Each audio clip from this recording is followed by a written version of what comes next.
I mentioned in a previous video about how Neturei Karta likes to say that it says in the Torah that there can't be a state unless the Mashiach comes.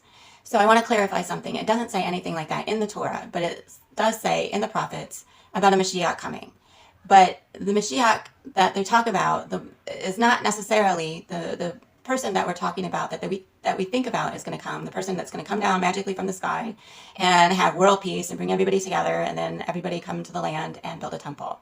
That there's no precedent of ever happening. So, but what has happened is in Isaiah specifies King Cyrus of Persia as being the anointed one, the Mashiach, that conquered the Babylonians, the ones who were oppressing the Jews, and let them come back to the land and build the temple.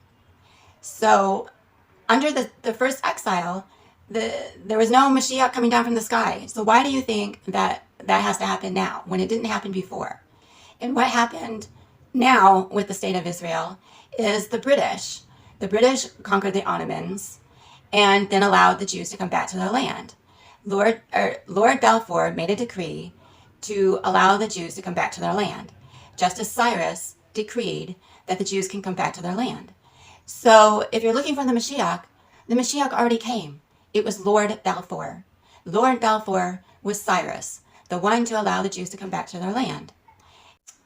And so I don't understand. There was a big thing when Trump was president that all these rabbis and Jewish religious people were wanting to compare Trump to Cyrus and thinking Trump was going to somehow allow us to build the temple, when that's ridiculous. It makes no sense.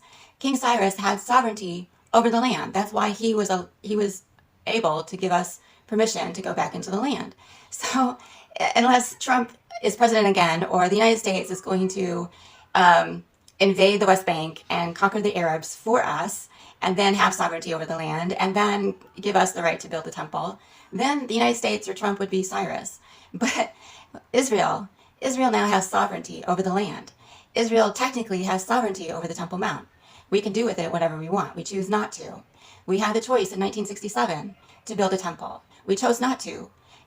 Nobody wanted it. But the same thing happened at the end of the first exile. The temple was started, but then it had to stop because of fighting with the local inhabitants. And it wasn't completed until like 20 years later. And so what happened now is we were fighting with our Arab neighbors, and it wasn't until 20 years later in 1967 that we were able to control the Temple Mount. And so it could have happened then. It could have happened, but because nobody wanted it, not even the religious Jews didn't want it, we didn't get it. We still don't have it. So now we're in the situation where it has to happen again. Something has to happen. A war has to happen in order for us to reconquer the Temple Mount to be able to build a temple. So this is our fault. But the Mashiach already came. It was Lord Balfour.